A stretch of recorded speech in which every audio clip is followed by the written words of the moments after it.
Missouri Broadcast Hall of Fame member and one of the most recognizable faces in sports television in the Ozarks. That should help him a lot on the radio.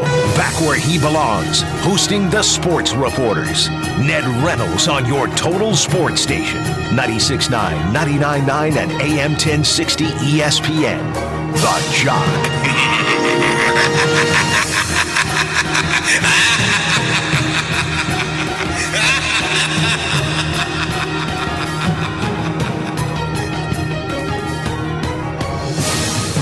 And good morning, everyone. Welcome to the Sports Reporters. We are delighted that you're with us on an absolutely beautiful October Friday in the Ozarks. Ned Reynolds joined today by Derick Barnes from Heavy Construction Laborers Local 663. And back with the Sports Reporters on this very autumn-like Friday, October day that it is, because a big football weekend is coming up. I'm Ned Reynolds, joined by Mr. Barnes. And Derick, if you will, do the introduction for us, please. Sure will. Welcome to the line, Mr. Danan Hughes, the host of the Players Only show that is airing on The Jock on Saturday mornings. How you doing, Danan? What's going on, fellas? Good morning. Danan, you have a very big weekend coming up, but your game is going to be on Monday. When do you guys take off for Buffalo? Well, actually, we're doing all the games from Arrowhead, so we're not traveling with the team. Yeah, that's how good Mitch is. He working in the booth with Mitch Holtis. He's got everybody fooled. They think he's right on the 50-yard line, right behind Andy Reid. I get to ride his coattails a little bit. I did not.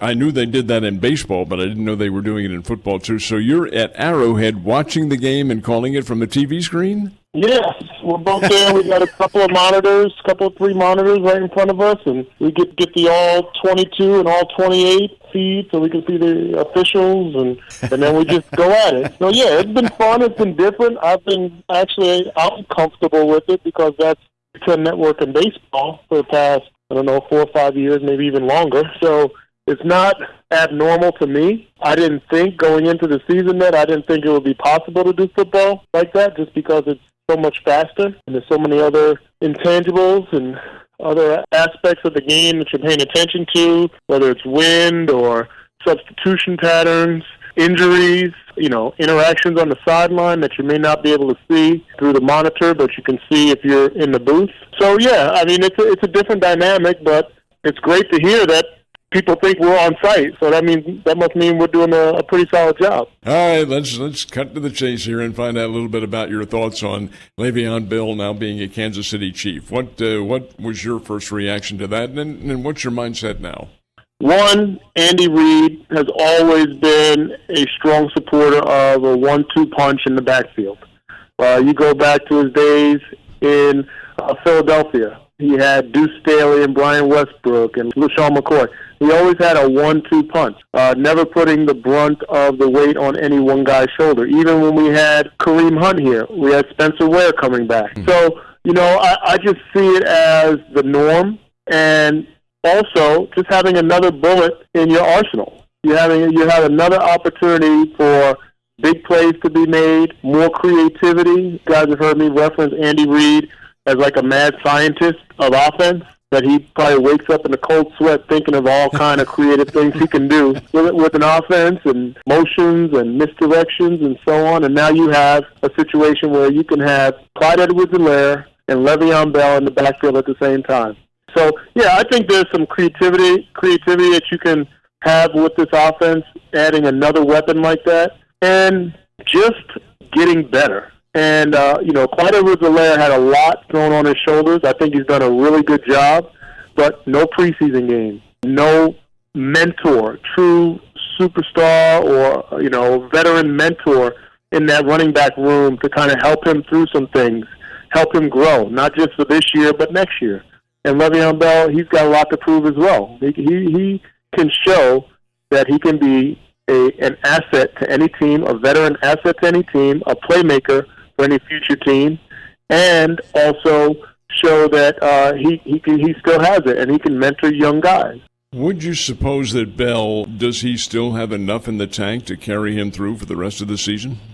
Absolutely. Here's the thing. When I watch him with the Jets, he didn't look like he was a step slower. He didn't look like he'd been away from the game. He looked like he was just on a bad team. And Adam Gase and the Jets is like the old school Raiders, where it's almost like a bottomless pit. If you go there, you're going to the pasture.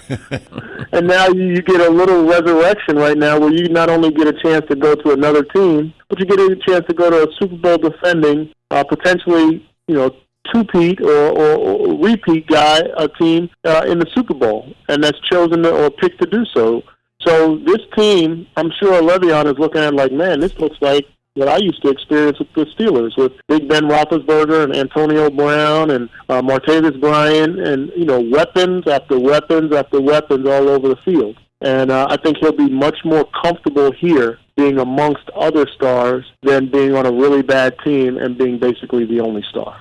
Talk a little bit about what you saw happen with the Raiders. Some people say, it just looked like they showed up. They didn't have a plan. There's no way they don't have a plan with Spagnuolo and Reed, but what did you see? I saw some miscommunication. The big plays that happened over the top, to me, were a little bit of miscommunication and some bad technique. And I guess the cool thing, not that we would ever look at any kind of professional sport, any kind of outcome from a professional sporting game, that there's a moral victory, but there are things to learn, and there are things to build on. So you have miscommunication, and you have some bad technique. Those things can be fixed right away. You see it on film. The film don't lie. You go in a meeting room on Monday or Tuesday, and you see, wow, that's how bad I look. That's why, this is what happened when we didn't talk and we didn't communicate and we didn't get to the quarterback and we didn't get off the snap count on the right snap. We had this holding penalty because my hand placement was here and it should have been over here. So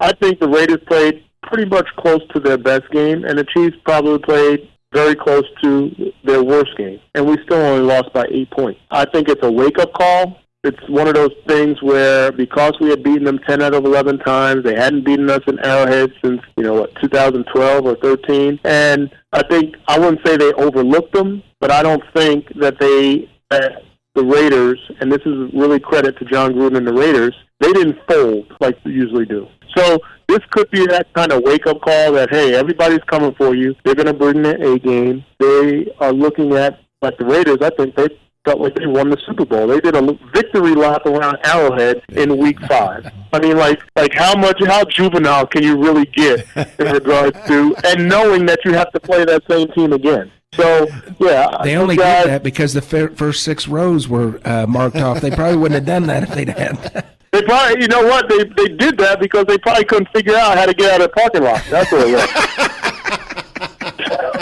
Danan, let's talk a little bit about the ball game coming up on Monday night, because surely you saw the Bills and the Titans, and I must admit I was very surprised at the result and the fact that the Bills were so outclassed in this game. What were your thoughts? Well, in reality, they're a really good team, and I'm sure they're probably saying a lot of the same things that we're saying here. It was a jolt of reality. It was a team that came in, a playoff team that came in and played playoff-style football, physical football, and they beat us up. Now we can regroup, and they're going to correct some things. So they're going to have a chip on their shoulder. It's one dynamic that you lose a game and you go into a team that hasn't lost, which everybody thought would probably be the case, and you wonder if you can catch them off guard. Now there's no excuse. One of these teams is going to have 2 straight losses going into Week 7, and that can be, especially with the new playoff format, that can be a factor later in the season.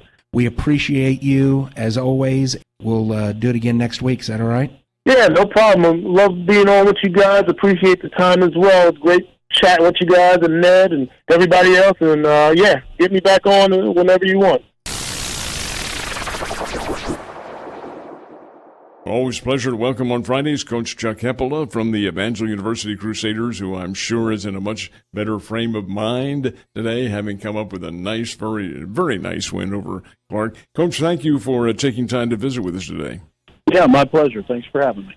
Tell us a little bit about your ball game last week and how you were able to, just how the team reacted after getting that first win. Yeah, very nice win for us. I was really pleased. We played well, really, in all three phases. We played well offensively, defensively, and special teams. I mean, we had over 500 yards of offense, and the guys, executed very well. And Coach DeSoto and the defensive staff did a tremendous job keeping them in check. And so I was really pleased with how the kids played. I mean, there's obviously things after you watch the film that you like to get cleaned up and as you prepare for the next opponent. But, man, I'll tell you what, it's nice to walk off the field with a W. Oh, and I bet the kids loved it, too. Was there any kind of celebrating that went on afterwards? And I'm sure the answer is yes. Oh, without question. And, the thing is, we get together, sing the school fight song, and then we just do our normal end-of-the-game things. And then, of course, the guys are just chomping at the bit to see their families. And it's, that's one of the things I really enjoy is seeing the people come and watch the games, especially the families knowing that these young men, how hard they worked and how much time and effort they put into their entire life. And then somebody's really being able to get a chance to see them play out on that field. And so, yeah, absolutely. It was nice celebration. And, of course, and then we start preparing for the next opponent pretty quickly. And that next opponent is whom? Yeah, we'll play Benedictine this week, and at Benedictine, they're in Atchison, Kansas, and very good football team. It's really going to be a nice football game for people to watch because you got really two disciplined teams, and then in my opinion, two well-coached teams and two well-prepared teams, and so it'll be a really, really nice test for both teams on Saturday.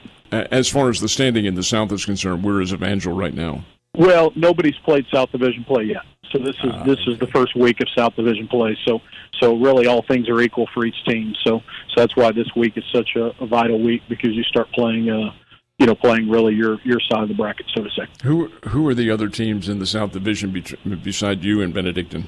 Yeah, we've got Benedictine, of course, and then we've got Mid-America Nazarene, then we've got Missouri Valley, and we've got Central Methodist, and then we've got Baker. You talked a little bit about the win over Clark that you had last week. What impressed you more than anything else about how the Crusaders played and gave you a positive thought about what might happen for the rest of this year? What specifically happened? I really felt like our kids played extremely hard. And one of the things that we preach at Evangel is that our goal is to play harder than the team that we're playing.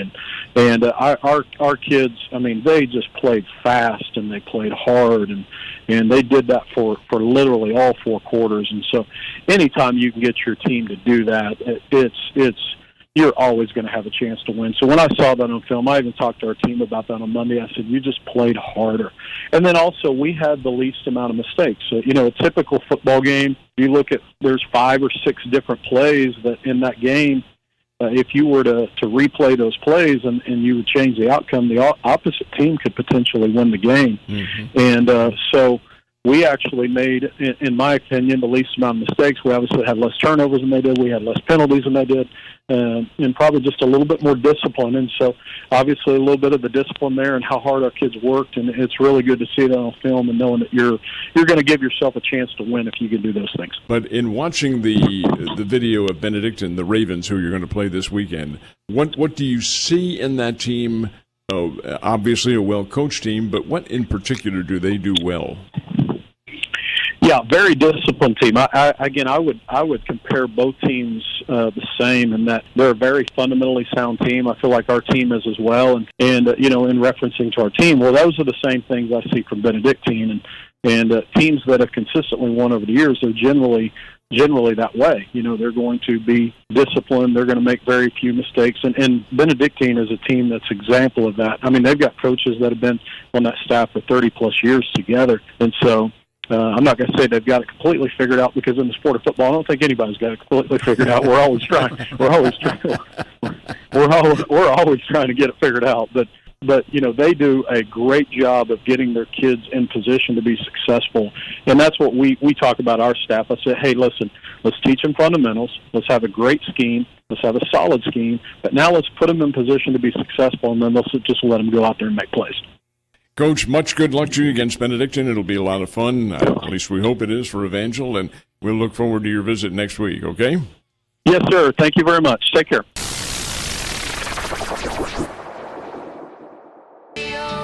And we are back with the final seconds of the Sports Reporters. Thank you, folks, very much for being with us. We have exhausted our time for this week. We hope you have a great weekend and a winning weekend from all of us And for Derick Barnes, who has departed the scene, thank you all. I'm Ned Reynolds, folks. Have a great weekend, and we will see you Monday right here on the Sports Reporters.